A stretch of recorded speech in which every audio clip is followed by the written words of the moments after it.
Welcome, everybody, to Headless's Magical Mailbag. I got my co-host with me, fresh back from the Cosmic Summit. Say hi, What Nick. up? How you What up? doing? Good, good. How are you? Thank you very much Great. for having me back on. Looking forward to this. Great. Sounds This is the like you first had time a good podcasting since I've been gone. right. We were just talking all about it while we were off the air. That's why we're late, everybody. So, Yeah, sorry about but that. we don't Chewing have his any ear off about mail, the cosmos. right? We don't have any mail this week, so we're going to go deep in depth into a couple of symbols that are gonna hopefully blow your mind. Do you want to go first, and then I'll take it over? Yeah. Let me just pull up the images. I had your video pulled up first, so just give me a second. Sorry about that.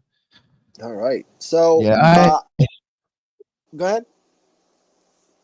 yeah, I was gonna say I do have the I have a sigil from the Picatrix. Let people know before I get to it. Share screen. Here we go. There we go. All right, you can share that, sir, if you don't mind, please. You got it. Awesome. So yeah, that is one side. We'll get to the other side later. That is one side for the Talisman of the Moon from the Picatrix.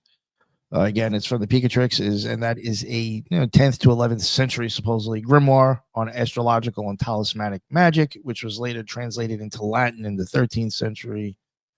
This is considered one of the most comprehensive medieval handbook of astrological magic. The Picatrix draws from Hermeticism, Neoplatonism, astrology, and Arabic, whatever, occult traditions. Descriptions for this image. One side, which I will show next, actually, real quick. Really smooth it. There we go. That looks a little different.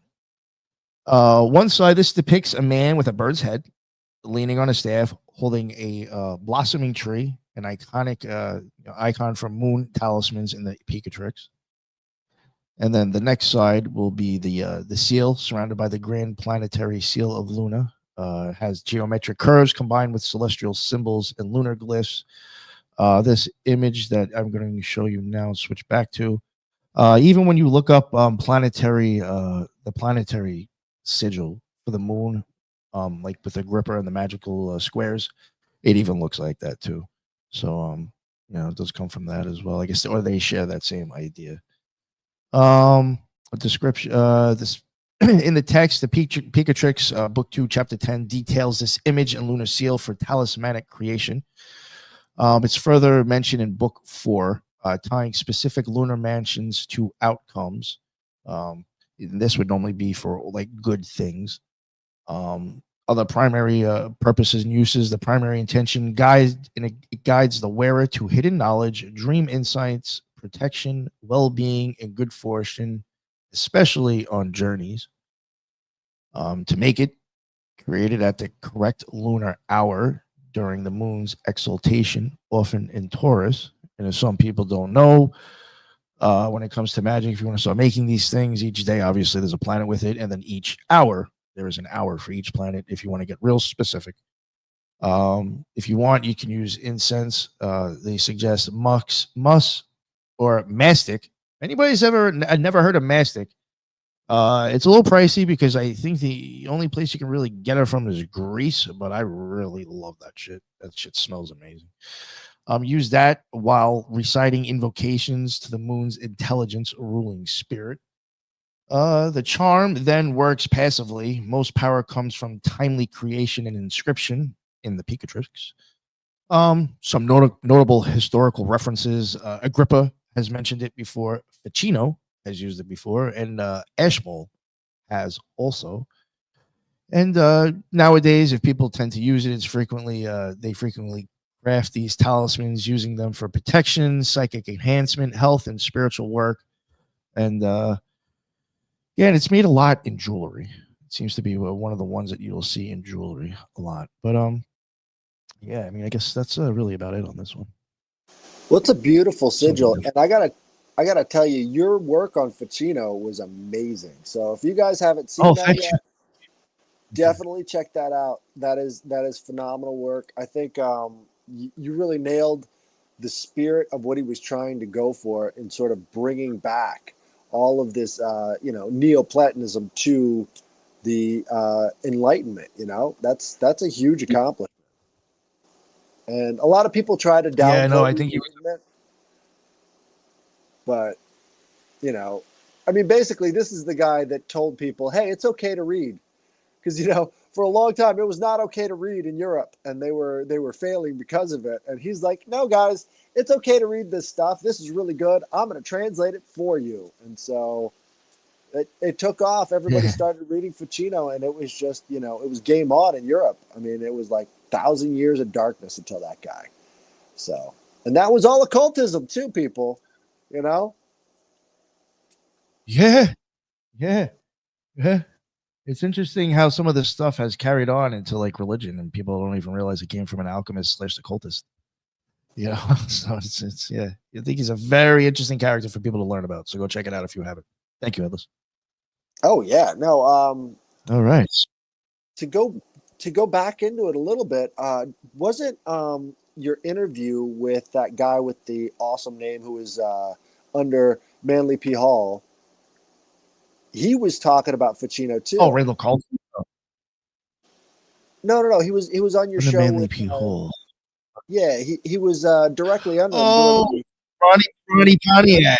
Yeah, Ronnie Yeah, Pontiac. Yeah. he was mentioning Ficino too, and you know, I Yeah. think it's a good sign that we're getting so much Ficino. I've heard it like on 4 or 5 other podcasts as well. They're talking about this guy, and I think maybe we could be in for something like that. You know, it's kind of that Ficino energy is really good stuff. I mean, he tried to be successful at a lot of things, but the only thing he could be successful at was this translation of the Platonic works into, you know, the contemporary European languages from ancient Greek, and so that was that's Yo, they it wanted was to kick him out of the church at one point, yeah, they investigated him. They're like, hey, too. you're teaching people to read. No reading Yeah. allowed. Yeah. I think the way he pulled it off is like, well, you know, I'm talking about Jesus or some shit. Like he threw like, you know, he had like a religious twist on it, and that's how he kind of got away with it. You know, he knew, I guess, knew what he was Right. doing. Like, No, he was integrating the pagan ways with the Christian ways yes, because they weren't letting people read. Right. And you know, all of this stuff about the trivium and the quadrivium, all of that comes from occultism.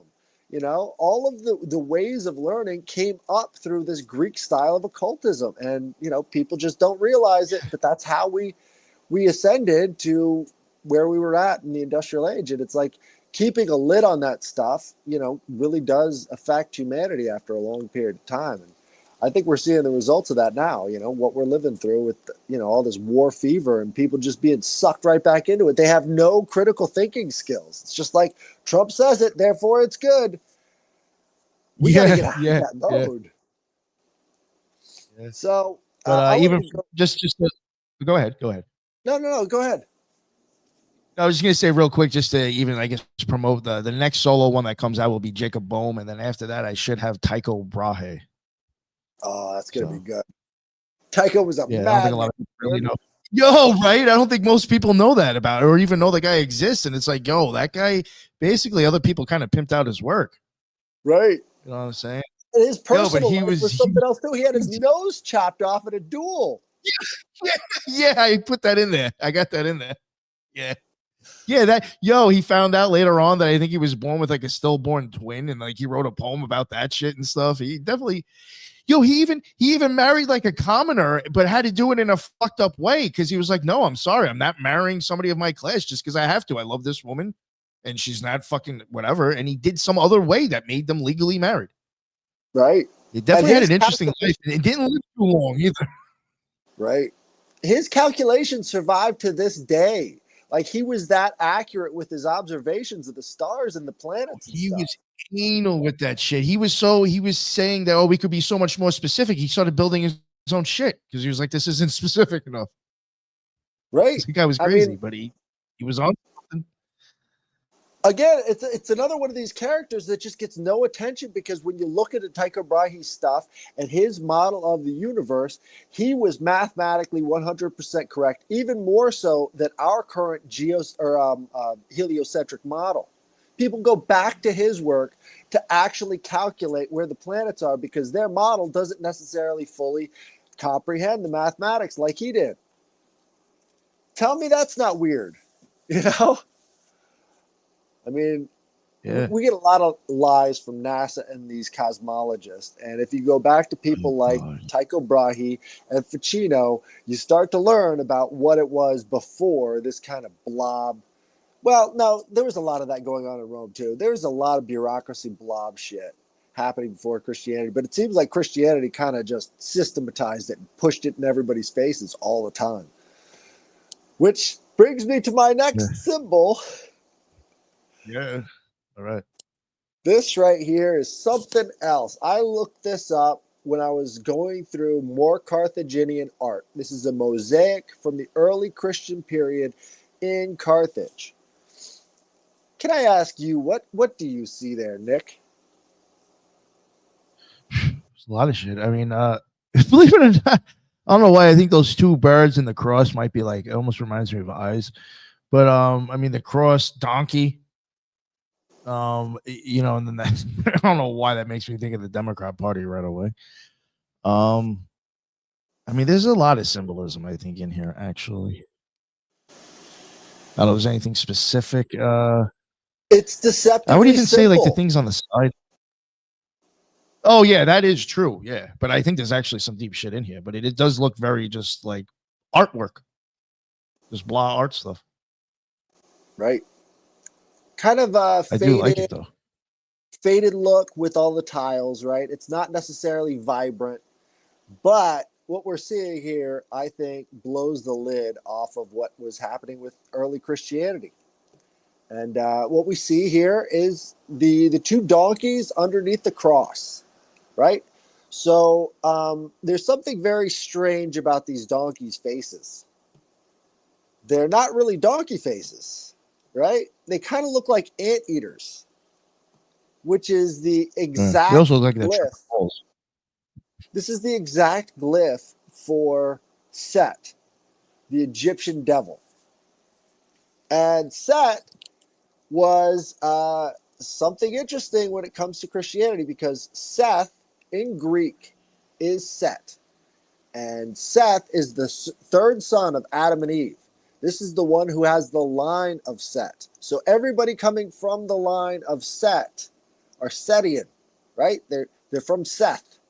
And that comes from Egypt. That comes from Set worship. So Moses also rode this donkey.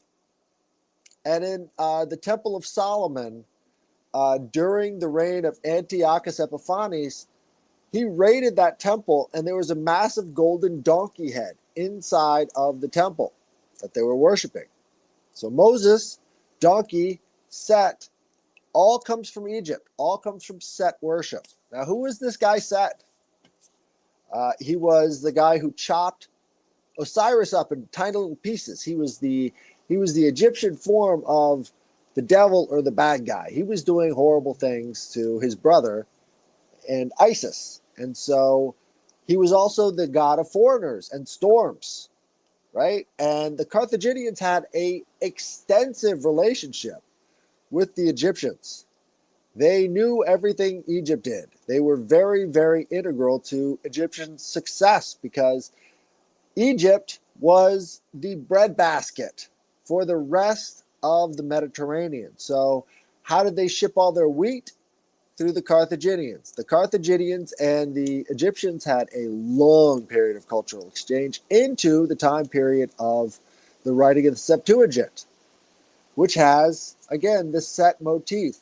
So who are the Canaanite Phoenicians, right? Who are these people that are talking about anolatry? Now, in the first and second century AD, the common insult towards Christians and Jews was to call them anolaters because the Greeks and Romans said they were worshiping a donkey head, Set. It was commonly known back then. For some reason, everybody forgot. So, yeah, they used to call them anolaters. There's this one graffiti called the Alexandros graffito, which shows Jesus on a cross with the donkey head, and it says Alexandros worships this god. And Alexandros was some Roman centurion. And so he's making fun of the guy for worshiping this donkey-headed Christ. Weird. Yeah. It's You very got me common. going. Yeah. It's very common as an insult, but it seems like the only group of people that are embracing it are the Carthaginians, which means that they probably wrote the damn book and they knew what it was about. So, worshiping the Egyptian devil. These four guys around the outside turning the world are the gospel authors, right? These are the, Matthew, Mark, Luke, and John. They are moving the world with the gospel of Set worship. Weird. That is interesting. It's Yeah. deceptively simple. And what are these roosters with the nice little comb on top? They couldn't really shit, the roosters. Holy fuck. Yeah. So we're talking about Abraxas. We're talking about these are the gods of the Phoenicians, right? The rooster held deep importance to the Phoenicians. You could see it all over their stuff. And you could actually see it. You know what's interesting when I'm in sorry. This one right here. There's you can't really zoom in, but over to the right of the figure, right? This is again Tanit worship. Over to the right of the figure, you can't really see it on this cutaway, but there's a rooster. Like, and it's the head tiny bit. Yeah. It's the exact same rooster as the one you see here. It's the same motif. This Carthaginian rooster is a very common theme throughout their artwork, even to this day. Deceptively fucking You know simple. what was interesting? Go ahead. The Templars brought up the rooster. The Templars brought up the rooster in their at their lecture as a symbol. The Templars come through the mystery schools. Go ahead. The Templars come through the mystery schools. Where did the Carthaginians end up retreating to when they sort of left prominence and became Syrians? They went into the mystery schools. The Knights Templar were the ones that sailed across to the New World. That's what was on the big old sails, is the Knights Templar cross. And they came through Portugal, which was the home of the Knights Templar. All of these groups go back to Carthage. This is how they knew about the New World, because they had been sailing there for thousands of years, right? So the Carthaginians were also the Minoans, and the Minoans were the arms dealers of the Mediterranean. They were collecting copper from Michigan quarries, and they were taking. This is what I'm talking about, guys. They're still in control. That's what I'm saying. There's an ominous continuity between all of this Carthaginian shit, and it's right in the background of a lot of things. And I wanted to show everybody what I think is a Tanit ritual based off of this inscription of Tanit right here. Now, I know I've probably shown it to you guys before, but the steles of Tanit look exactly like this Gloria Steinem, or no, not Steinem, what's her name? It's the mother of Anderson Cooper, right? Gloria Vanderbilt. Yes. Gloria Vanderbilt has this image of Tanit above her bed, right? And so this is Anderson Cooper right here on the right, and then his sacrifice of a brother who died at 15 years old. Now, Tanit is the goddess of human sacrifice, and Carter, Anderson Cooper's brother, died at 15 of supposed suicide. It's the older brother getting whacked because the oldest son gets sacrificed in Tanit worship, right? So this is what's happening. Now, if you see above Tanit, you see that all-seeing eye. That's all over the stele for Tanit worship in Carthage, all around Syria, in Israel, all of these places, at the Tophets, they have that all-seeing eye above the Tanit motif, that triangular goddess with the circle head. Triangular goddess, circle head, arms out, that's Tanit, right? It's a very simple geometric shape. So this Tanit worship, I believe, goes on inside of movies that are fairly recent as well. So I thought I'd pull up this clip. I don't know if it's going to get me whacked or not, but this is from Tank Girl. Let's add to stage. How do we do that? Improve that lovely hairdo. Or you sing for us. Fine. All right, what do you want me to sing? Notice the colors. Let's do it. That Cole Porter, Tanit 1928. figure was in the same kind of black, really bright white face. I'll cut it off. When the little bluebird, who has never said a word, starts to sing. Oh, look at those dice. Spring. Yeah. The dice are in I that can't Tanit hear motif you. right above the bed. When the little blue clerk in the middle of his work starts a tune to the moon above. Everybody! It is nature that's all. Tanit is the goddess of telling us fertility to fall and child in sacrifice. love. Let's do it could mean killing people as well as And having that's sex. why let's do it. Please do it. Even educated, please do it.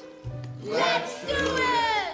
Let's fall in love! Threatening the audience with death. Sure to rest on the slide. Do it.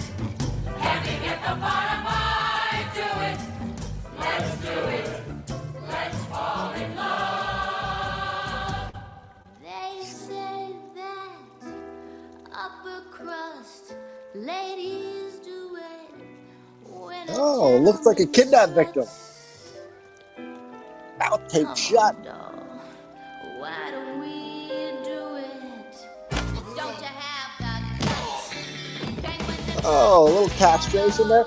Oh, and look, they're laying over top of each other, just like the sacrifice in that Tanit. They're right there in front of the stage. And what's that stage made out of? Black and white squares. It's an all-seeing eye in a triangle.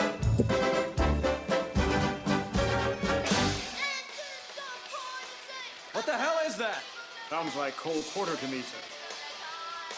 End it, sir. Sure, sometimes on the side you do it. Maybe later you and I might do it. Let's do it. Let's fall in love. Hey, you in the bathroom. Let's do it. Let's. All-seeing eye in the pyramid. Oh, there's the smoke. Now we're going to start the burnt offerings. We're going to start the burnt offerings. You know what I thought was you know what I thought was wild? I don't know if you caught it, but you know at one point when she talked about the bird that has nothing to say and then all of a sudden it starts to sing. I mean, it's the same thing as a rooster. It does nothing all day until the fucking rising sun. It starts talking. Ding, ding, ding. There's the birds and the bees. Right? Now, I thought that was wild. I was like, yo, shit. Look at this guy's decapitated head over here. He's kind of wearing that white towel, right? He's kind of got a white towel on his head. That's kind of weird. You've got all these white towels behind her. All those people wearing the white towels. Maybe it has something to do with wearing white at these events, right? Now, if you look on the circled red spot there, those are the dice. She was wearing dice and standing to the left of that lady in the middle, right? So to the left of the lady in the middle, you've got the dice hanging from her ears. Weird stuff. And again, over to the left or over to the right a little bit is also the rooster. And what do we see there? We've got that same cross in the circle motif. Cross in the circle motif. Isn't that weird? It's all right there. So what do you think? That's kind of I definitely bizarre. think there was stuff in there. Yeah, I think the earrings and the rooster shit was pretty wild. And I mean, there's other stuff in there that matches too, but no, that really, I think you're onto something with that actually. They had the kid on the That was weird. stage too. They weren't talking about I sacrificing mean, even the the kid. But floor. there she is. Yeah. Yeah. It's bizarre. No, I definitely. Yeah. And when you put all the No, that little was a good pieces fight. together, man, things start to get dark. Maybe our whole society is built off of this. Like I've talked about before, maybe the Carthaginian form of government was called an oligarchic republic, right? Where at the very top of the society were judges who would decide most things, and they were, family line. They were all Carthaginian family lines. These were the most important families in the city, and they passed on their authority to their kids. And so below them was the Senate, and the Senate was made up of these corporations and all the richest oligarchs in that society, again, passing it off to their kids, and that Senate would then vote on the laws, right? And then below them, that was kind of like the playpen. And the playpen was just for the plebs, all the serfs, all the people who were under them. They got the little playpen. Now, what do we have in our government? Well, we've got these giant ruling families over top of all the corporations with some sort of unseen judge in the background, right? And all these corporations are the ones ruling our lives, just like they would be if we lived in Carthage. Because we have the same form of government.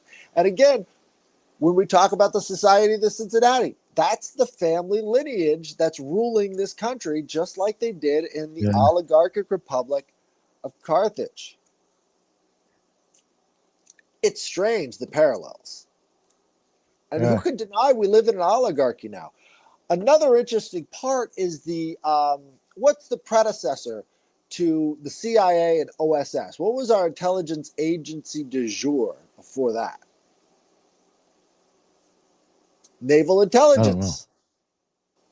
It was always naval intelligence from the beginning of the country all the way up until the formation of the OSS in World War II. They were the premier form of spycraft throughout the rest of the world, was naval intelligence, because you had to make sure those ports were open, and this is where trade secrets would happen. And what do you find at all those ports? Masonic temples. All the Masonic temples is how they would get their information. This is where they would spy from. All the lodges is where you could meet your brothers in private. That's spycraft. That goes directly back to what the Carthaginians had all over the world. If you know anything about Irish mythology, it's all about Baal worship. How in the hell do they know about Baal? Well, where did the Carthaginians get their tin? Up in the British Isles, up in Ireland. That's where they got their tin to mix with the copper in the United States to make bronze. And they were the arms dealers of the Bronze Age. They knew all this stuff. It's a very direct line implicating them as being the founders of this country, because they knew where it was. They knew all about it. Or at least they had a vague idea, because it was passed along their bloodlines.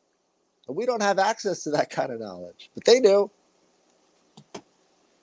And that's why we have ruling families. The 13 bloodlines, it's fucking Carthaginian as fuck. It's fun. I like that. Well said, sir. So, I mean, yo, you know what you got to do? I was thinking, I think I had told you about it. I was thinking too of like certain things to bring to the place.